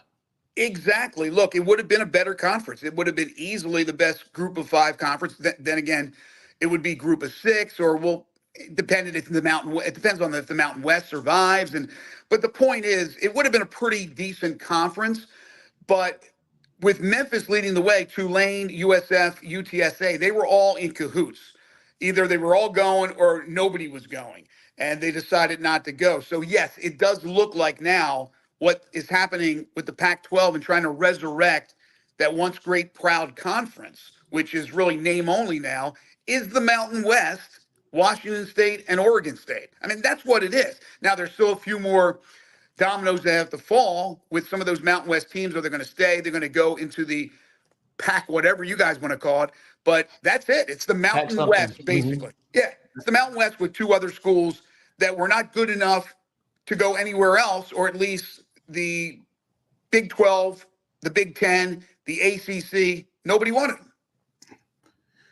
Greg Gaston of Sports 56 WHBQ out of Memphis joining us here on Main Street Sports Today, presented by the Tennessee Orthopedic Alliance of Columbia. Greg, I covered the Nashville Sounds for years, and they were a member of the Pacific Coast League along with the Memphis Redbirds, and it was just so bizarre, those 2 teams being members of, again, the Pacific Coast League. But one thing that it's being hammered home, geographics mean nothing anymore. And the fact that Memphis was so widely considered, so heavily considered for membership in the Pac-12, I'm not sure really when it all came down how heavily they considered it, but the fact that they were considered for the Pac-12, and again, as you talk about the finances, it's almost like nobody thinks about anything past football or, volleyball, tennis, softball, that kind of thing. And that's kind of where it feels like the finances would really be prohibitive in a move like that. Yeah, you hit it on the head. You're certainly talking about the non-revenue sports, the Olympic sports, if you will, and all the travel, all the costs that would incur. No question about it that you have to take all that into consideration. But geography is out the window. It has been for a long time. These conferences don't mind going from sea to shiny sea, right? So there's still, geography-wise, it doesn't matter. But the bottom line is the bottom line. And if all of a sudden now your costs go up double, triple, whatever the case may be, well, where's that money coming from? Especially when you don't have any concrete plan on where that money's going to come from in a media deal that the Pac-12 hopes to get down the road. There's just way too much uncertainty. You almost feel like the best move would be for the Pac and the Mountain West to merge, because apparently Utah State has announced that it is going to the Pac-12, 10, 8, whatever it is, getting them to 7 schools currently for the 2026 school year. But, who else? Because Air Force is also saying that they're staying put in the Mountain West. What they're saying. It's what they're saying. But look, there's no love lost, is there? There's no love lost between these conferences. If the Pac-12 gets their way, they pretty much eliminate the Mountain West. If you eliminate the Mountain West, then all of a sudden those costs will go away for what it will take those teams to have to pay for their exit fees. Mm-hmm. There's a lot of infighting going on. There's a lot of things that come into play. It's really a survival of the fittest, to be honest with you. They might as well have a game show with all the conferences and fight it out, kind of like Survivor. But that's the way it seems it is right now. I just don't see even this Pac-12 / Mountain West conference. I would still put the American up against it because again, you're not losing Tulane, Memphis, UTSA, and South Florida. I would give the nod a little bit to the Pac whatever because you got Washington State, Oregon State, and Boise, but it's pretty equal. So their thoughts of becoming the best and the most important group of 5 conference, I don't know about that. And as far as getting autonomy again and all that, look, that boat has sailed. The Pac-12 will never be the Pac-12 again. It will only be the Pac-12 in name. Thoughts and prayers. Absolutely. What do you feel like, from having covered this situation, Greg, what do you feel like the next move is for the Pac-12? I mean, is it UNLV now? They'd love to get UNLV. I don't understand why they didn't try to get UNLV from the start. Maybe they did and it wasn't reported. But look, back in the day, you guys know when it was taboo, Las Vegas was taboo. Now they embrace sports, they embrace gambling. So why not embrace UNLV? You have all these great arenas and stadiums for championship games, and they use them right now. I don't understand why the Pac-12 wouldn't be going right after UNLV ahead of, let's say, Fresno State. It makes no sense to me. But I think it's going to get down to where, look, they have to get at least 8 teams. Utah State would make it 7. They still got to go out and get another one. I don't know if they're stopping at 8. They want more. Now it drops the Mountain West below 8. So they got to go out and get some. You're going to be probably with the Mountain West. I would imagine that the Pac-12 would take a few more from the Mountain West. The Mountain West, to stay afloat, would have to grab a couple of schools like, I don't know, New Mexico State, maybe a couple independents that are out there. There's still a few of them left. And it's also interesting to see what happens with Connecticut. We keep hearing about UConn, and maybe they're going to go after them for football only. I'm talking about the Pac-12. Well, that's ridiculous, in my opinion.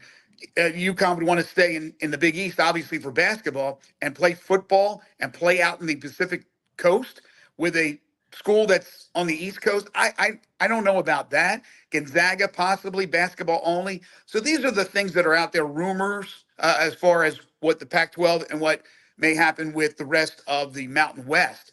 But for the American, for at least right now, and it doesn't, believe me, this is a polarizing topic. Not everybody's happy about this in Memphis. That includes the public, and that includes journalists as far as their opinions on missing the boat or doing the right thing. I am one to say that I think they did the right thing. But I know it's very disappointing. But right now they are all basically they're all for one. You saw the statements that were made yesterday. I'm sure you read the statements that are that came out yesterday, that there's solidarity with the teams that remain in the American. Yes, solidarity for the moment until, let's say, something happens in the ACC, and then they would fly out of there in a heartbeat. Yeah. Are UNLV and Nevada a package deal? From what I heard, no. I thought they would have been, but there was I don't know if it was a senator or somebody in the political world in Nevada that said that is not the case. Again, I don't know that for certain, but I don't know if they're tied to the hip. Or tied at the hip. Yeah. Okay. Hey, Greg, real quick, I got to ask you 2 Grizzlies items while we got you here. It's only fitting. No doubt. One bit of sad news, one bit of good news. Let's go sad first. Derrick Rose waived after 1 season in Memphis. Is that the end of Derrick Rose in the NBA in your mind? Yeah, Derrick wanted to get out of that second year. He knew that there wasn't going to be more than likely playing time with what they had and with all the healthy bodies back, knock on wood, for the Grizzlies after last year. So I don't know. Derrick Rose may be looking to seek out another 1-year deal, veteran minimum with a team, maybe to bring that veteran leadership to young players. Maybe there's a team out there that's interested in that aspect of things. But I don't believe there's much left in the tank. He's a great guy. He really is. He's matured over the years as a father, as a husband. I remember him covering him in 2008 when the Tigers made the great run to the national championship game and came up a little short. So I wish him well. It's sad because, again, he came here as a freshman, a young guy, and didn't talk much. All of a sudden, He comes to Memphis as a Grizzly at the end of his career, which included an MVP year, and he's a grizzled veteran, speaks eloquently, very philosophically when he speaks, and just a different person than the kid back in 2008. Speaking of philosophical entities in Memphis, Tony Allen will have his jersey retired on March 15th, as that news came out today. Maybe not in poetic terms, but he speaks his own language, does the grandfather, right? Tony does have his own language.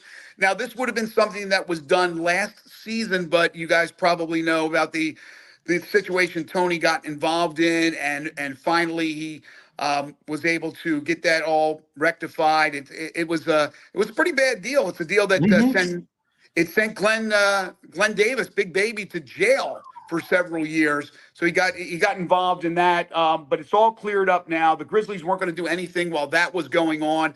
Now that it's cleared, there was no question that the grandfather was going to have his jersey retired. So this will be the third of the four, right? So you have Zach Randolph already. You had Marc Gasol last year. You'll have Tony Allen in March coming up of 2025. And then eventually when Mike Conley retires, you'll have him. So the core four will all have their jerseys retired, and rightly so, at FedEx Forum. If Mike Conley retires. If he does, yes. He may play till he's 60. Yeah. Greg Gaston of Sports 56 WHBQ out of Memphis joining us here on Main Street Sports today. He had to ask you a Grizzlies question. I have to ask you a Penny question. Is Penny going to be all right? Well, this is rough. I've known Penny for a long time, and for Penny to react the way he has in the offseason to the media and basically saying that he thinks the media and the local media are against him. They want him to fail. They're attacking him. I don't buy that. I think he's beloved by everybody in the city, and they want him to succeed. But you have a lot of issues. You have probation. You have this mysterious anonymous letter that came out. You have a team that really disappointed last year after the great start they got out to. There's no reason why that team should have floundered the way they did after really killing it in the non-conference portion of their schedule. So I can't say there's pressure because he is Penny Hardaway. He's beloved. You got a new AD and Ed Scott, and it'd be very interesting to see if they struggled again, would they pull the plug on Penny? But he is going into his seventh season, and one was a COVID year, but only two tournament appearances and one tournament win. It has to be better than that. He likes his team. I think this is a team that's more oriented to play defense, which is more his style. Penny has been talking about defense ever since he took over at Memphis, and he's had some really good defensive teams. Last year was not the case. It was too star-studded. Obviously, they ran into issues, infighting and things of that nature, and the chemistry was out the window. Hopefully, this team will be able to have that cohesiveness and I don't know how good, nobody knows how good this team is. He likes the team. Hopefully this is one that people, look, the expectations are not real high, that they can sneak up on people, get to the tournament, do a little damage, and I think everything will be fine. But if there's problems and if something else comes from this anonymous letter and they don't make the tournament, it could be interesting come springtime.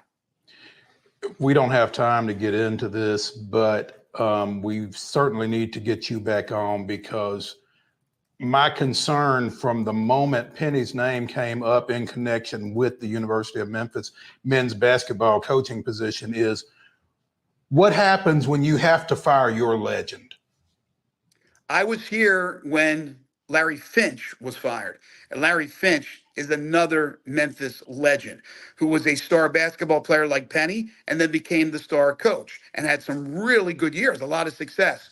And R.C. Johnson, a former AD, fired him. It was unceremoniously. It's well documented behind a popcorn machine, I think it was, and at the old Pyramid. And that move was made. And they knew that they had to make the move. And then eventually John Calipari came in.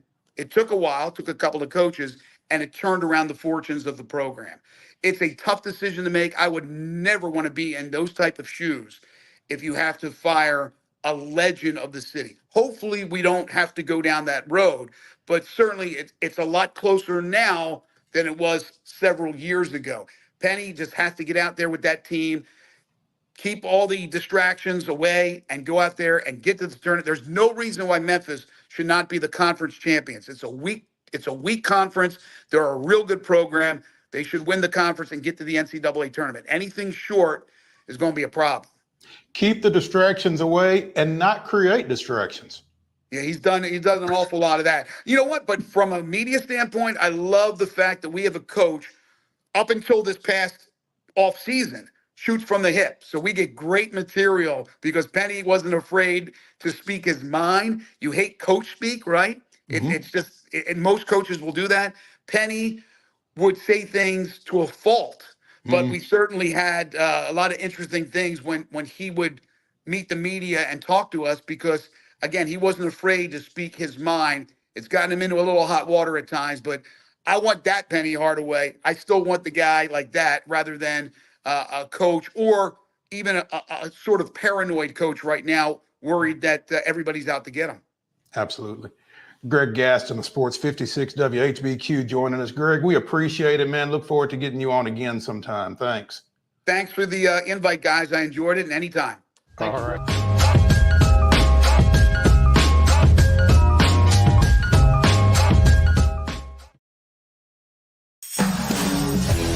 We thrive under the lights. A city of performers. Putting on one heck of a show. Headlining night after night.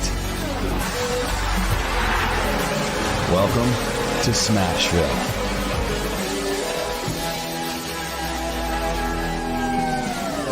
Whether you're an athlete or a weekend warrior, when it comes to your performance, don't settle for anything less than excellence.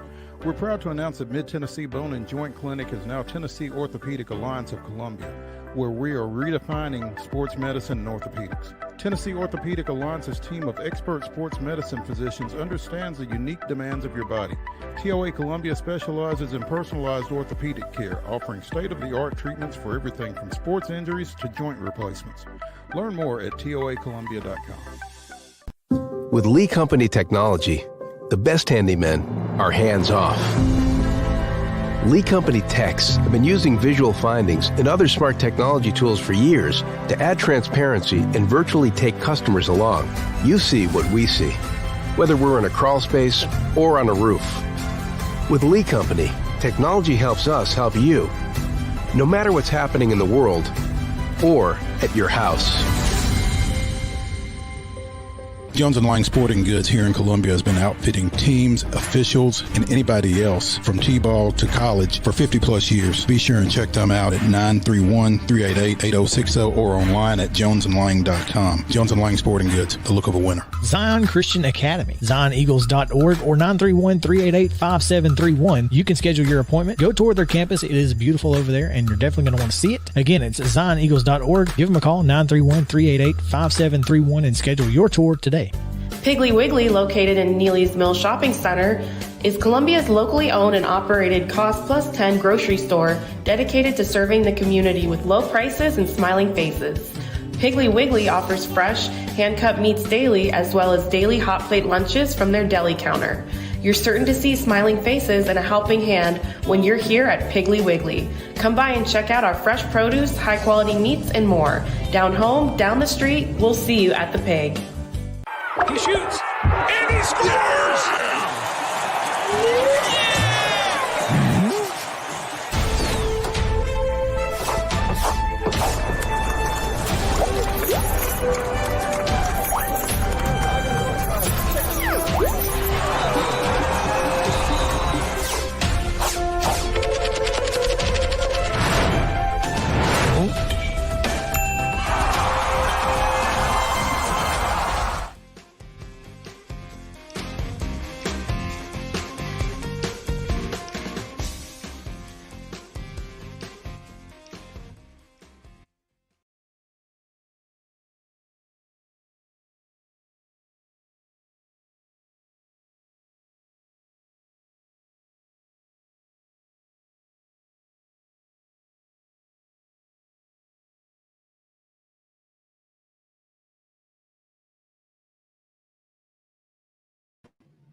Tennessee Orthopedic Alliance of Columbia. I'm Maurice Patton. That's Wade Neely.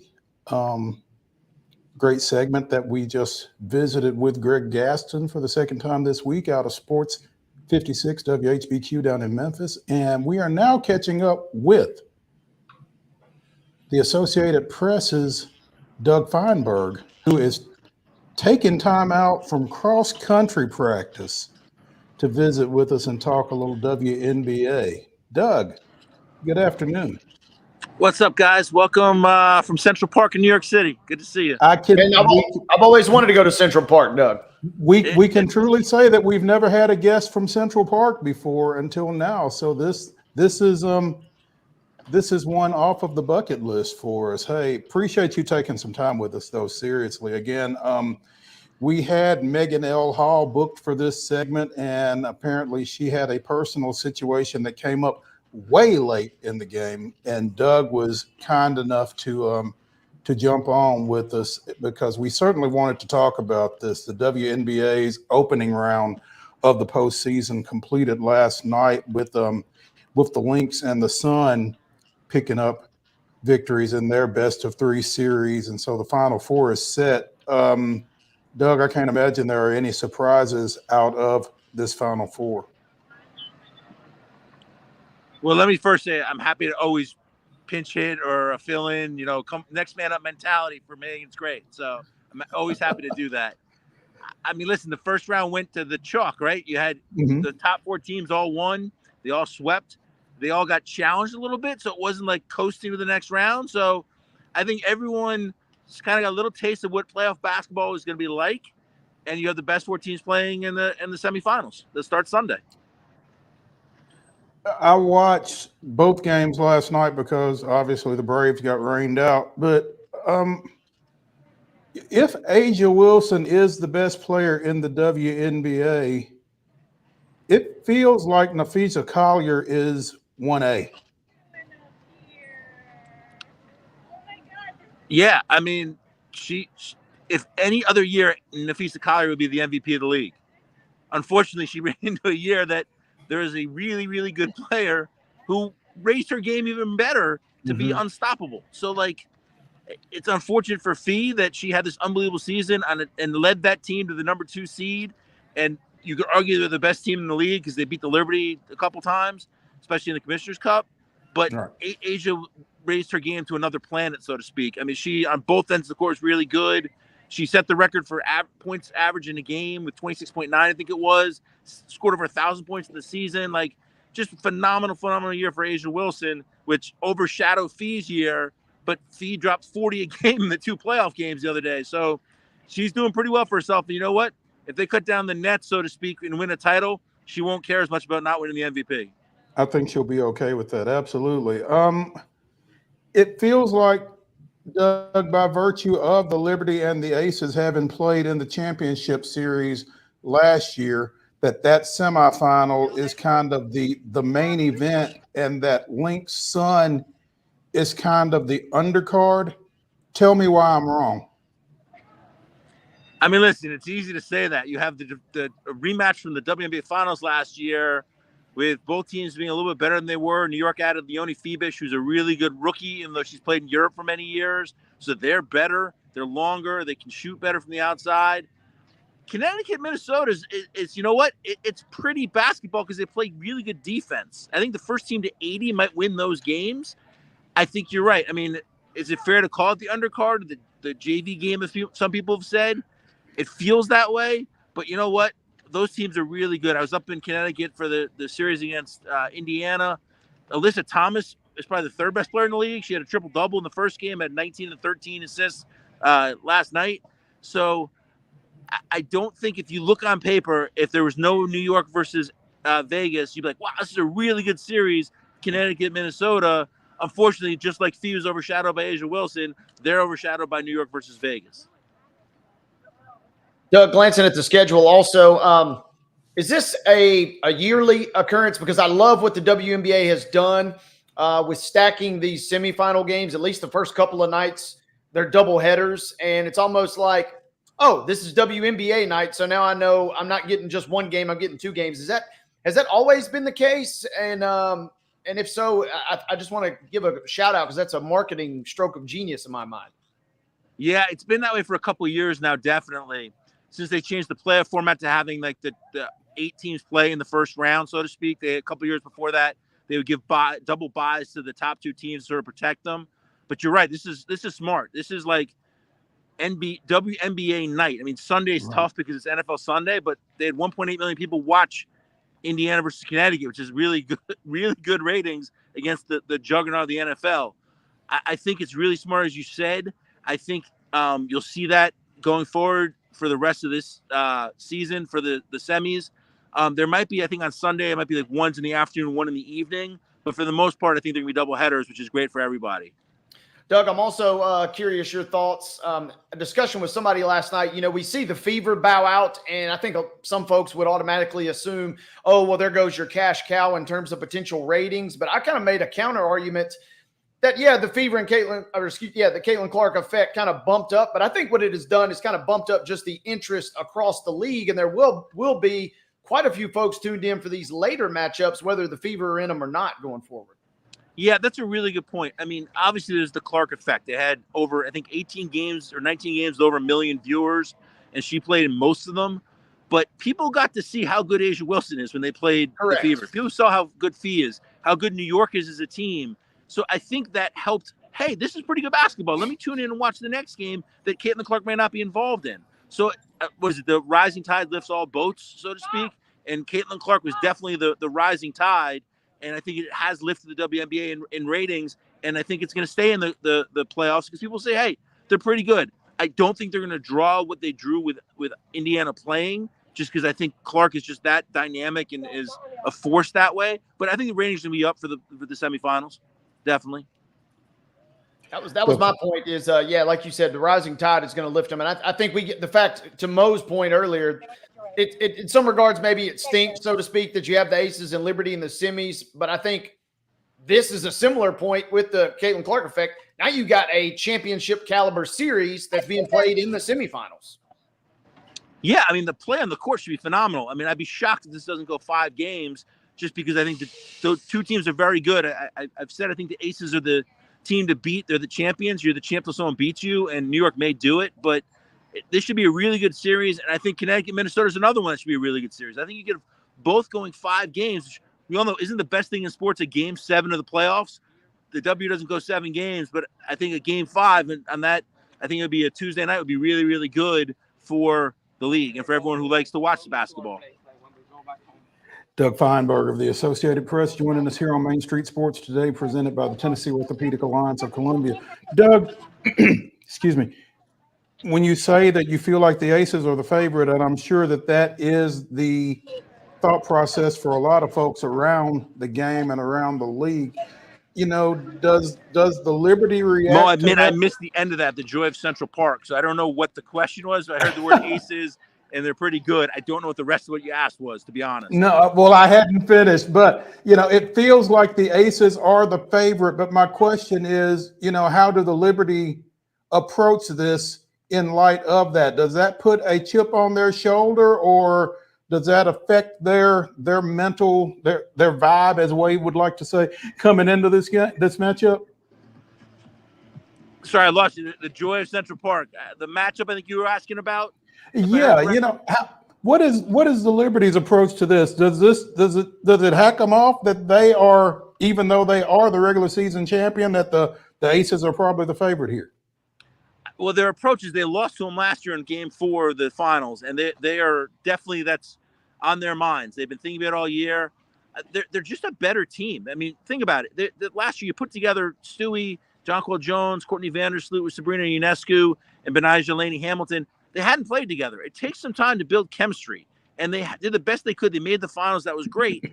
Now they have a year under their belt. They're playing better as a team. Their defense is better. As I said, they're adding Leonie Febish. Niara Sabalis played really great off the bench for them. They're just a better team than they were last year. And the Aces, I don't know if they're better besides Asia playing really, really well. I think they're a similar team to last year. Tiffany Hayes, they brought out of retirement to play for them as a 6-man. But I think New York, if you say what are they different from last year this year, I think New York is the better team. Interesting. I'm fascinated by the Sun and the Lynx matchup. I still feel like Aces Liberty is kind of your A game, but I'm fascinated by that other matchup as well. Yeah, it's great. I mean, listen, they're two really good teams. Alyssa Thomas and Nafisa Collier are two great players. Connecticut made a huge trade. You don't see many trades in the WNBA mid-season. They added Marina Mabry from the Chicago Sky, who gives them another outside threat. I think she had 27 points in the first game against Indiana off the bench, which was the record for a WNBA player in the playoffs coming off the bench. She adds a three-point shooting for them, makes them more dangerous. And Minnesota, if you like unselfish basketball, they averaged 23 assists a game this year, and that's just unselfish. That's what makes it really good basketball, fun to watch. I think that's going to be a good series, even though it may not have the name that New York, Vegas does, but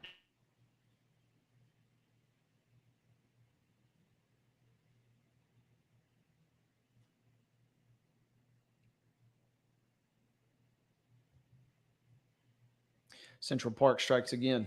No doubt. Yeah, he's back. There we go. Doug, finish what you were saying because we lost you there for just a second. I think I lost you again. The joy of Central Park.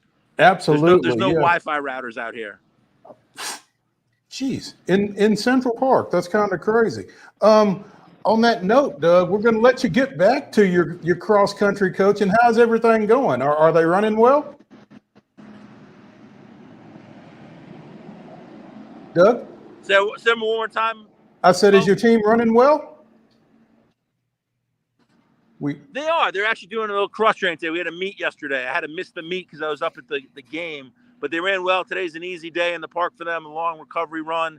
They're actually over there stretching right now as I'm talking to you guys. They're like, what is coach doing right now? I'm like, guys, I'm doing a thing. Don't worry. I'll be back over there soon. Okay. Well, get on back over there, Coach. We appreciate you taking some time with us, and good luck to your team, and we'll catch up with you soon. Thanks, guys. Always a pleasure. All righty. That is cross-country coach Doug Feinberg joining us here on Main Street Sports today.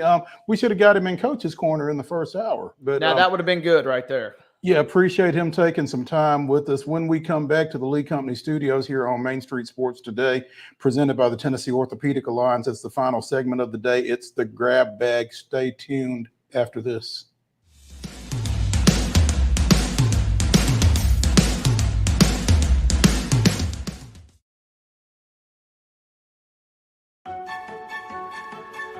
So, you want to be a part of the Busy Bee team, huh? Well, how do you see yourself fitting into the organization? Oh, I get it. You want to be a weather bee.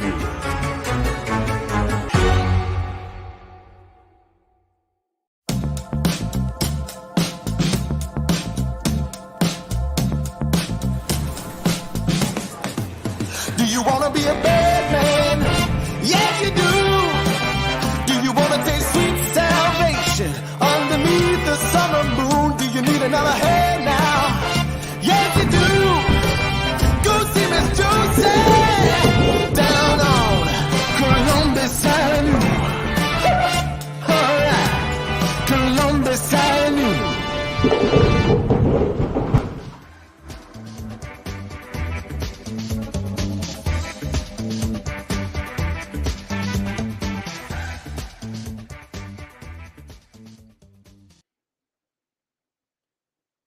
Thursday here on Main Street Sports today, presented by the Tennessee Orthopedic Alliance of Columbia. Again, that's Wade Neely. I'm Maurice Patton. And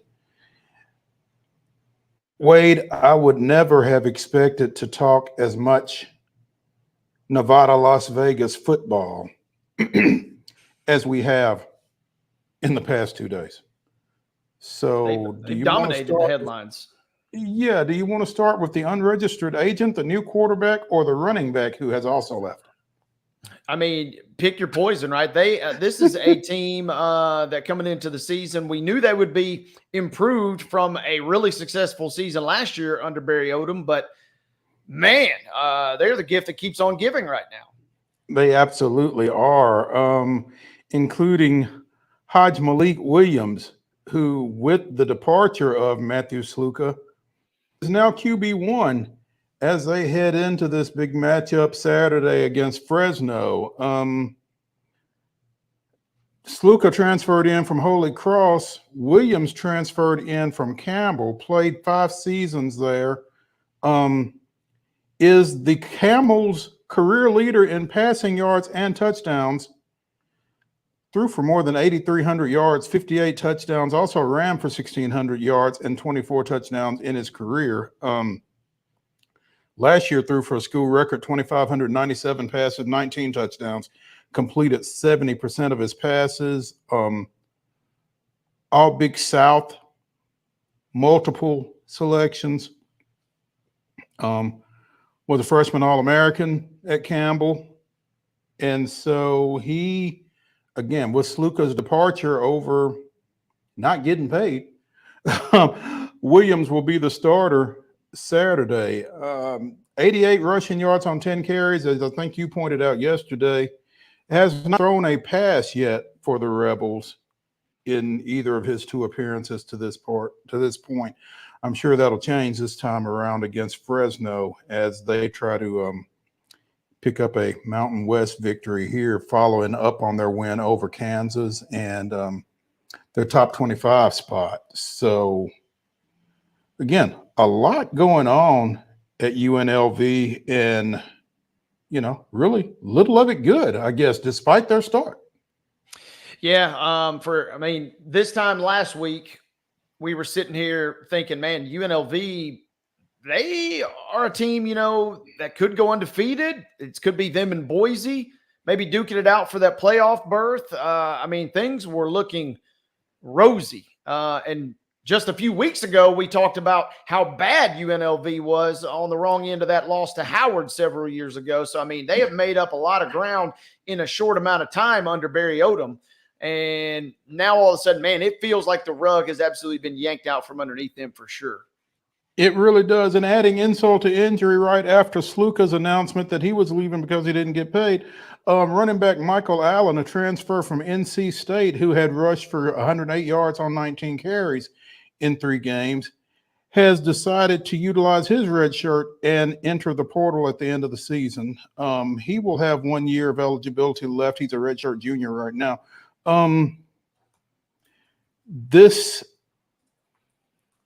It's not clear as to whether this is NIL related or not. But he says,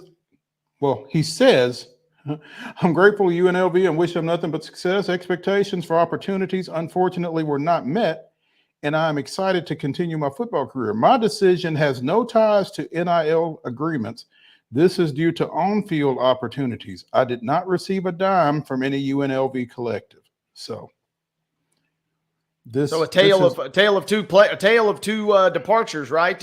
One is saying he didn't get paid, and the other is saying, "Hey, I didn't get paid, but that's because I wasn't promised anything. I just didn't get the run that I wanted, and so now I'm trying to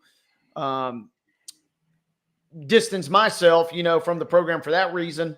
And it's kind of to our point that we mentioned yesterday is if you're Sluka, more on him in a second, but if you're Sluka, you're sitting there, and then debate was you quit on your team and what coach would even want you going forward. And, if you're Michael Allen, you're saying, hey, I'm not leaving for this reason. I'm leaving because I didn't get the tick that I was promised. And maybe you at least save face a little bit as far as your next destination goes. Sure. Well, and the thing is, with the 4 games for redshirting at this point, a lot of folks are being forced into business decisions. We've seen this before. Who was the quarterback at Houston a few years ago? De'Aaron King, the former Miami guy. Yes. Yeah. Well, he transferred from Houston to Miami, I think, after opting out midway through the season, to preserve his redshirt year. So, between preserving eligibility and maximizing NIL, you're probably going to see more of this.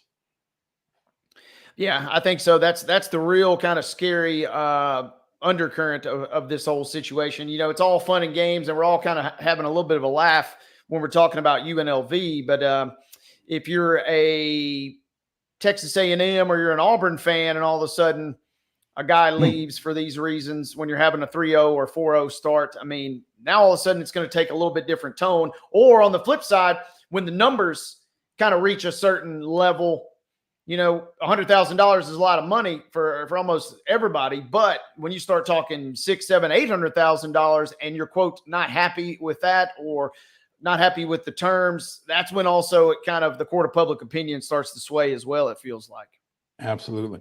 Meanwhile, Sluka's agent, Marcus Cromartie, apparently is not registered in Nevada, which is a requirement. So that's going to be an issue as well. It's kind of surprising to me. He's with Equity Sports. Again, they represent a lot of NFL players, including Patrick Mahomes. He's the cousin of former TSU standout Dominique Rogers Cromartie, as well as Antonio Cromartie, who played in the NFL. So, but yeah, Marcus Cromartie is not registered in Nevada, which probably is going to be an issue in some point as all of this shakes out as well. So, again, yeah, a lot going on. And real quick, the other thing that, you know, kind of cropped up yesterday in this discussion is there is an element of who knows what was promised, who knows what wasn't promised, but somebody maybe gets in Sluka's ear and says, hey, you agreed to $100,000 and you kind of are playing better than $100,000 right now. What if you sit out this year and maybe we can get you $250K next year at insert school here? I mean, there's a lot of interesting things going on in this situation. And like I said, it's wild that it's happening to an undefeated team that could potentially crack the playoff. But it's at a very, in the grand scheme of things, kind of a microcosm of college football. And it will be fascinating to see what happens when this inevitably comes up at a bigger school. And it will come up at a bigger school, like you said. Nebraska has requested to the Big Ten that they not be scheduled to play on Friday nights. Apparently, the disruption on campus of, you know, Friday classes and that kind of thing, according to the Nebraska AD, is more than they are willing to deal with. And so they've asked not to be scheduled on Friday nights anymore. Well, I mean, a couple quick things. Number one, would they be having this discussion if they lost the game? If it turns into this real big rah-rah in it, you know, pep rally at the end of the game and campus vibes are off the charts, are you really making that big deal about it? And why are you not making a big deal about potential Thursday night games is the other end of the question. And Ward Manuel, the Michigan AD, famously said before this year that they are not going to be playing. Fox can take it and go where the sun doesn't shine, citing the high school football situation there. He's saying we don't want to. Yeah, and that was kind of what I expected. That was what I expected when I saw this, but no, the Nebraska AD did not mention school football at all. It's just a disruption of classes, and with the stadium being so close to campus and everything. Just because of the size of the stadium and the locale, I don't think we want to be canceling classes, canceling in-person classes. I'm sure the students didn't mind, but at the end of the day, the more we can avoid that, the better off everyone will be. So, cancel classes. Come on now. Yeah. So that was from Nebraska AD Troy Dannon to Big Ten Commissioner Tony Petitti. NFL tonight, Dallas at the Giants. Matchup of 1-2 teams should be a lot of fun. That's going to do it for Throwback Thursday here on Main Street Sports Today, presented by the Tennessee Orthopedic Alliance of Columbia. We will see you all back here tomorrow at 2 o'clock. Please join us. Have a great Thursday night. See you.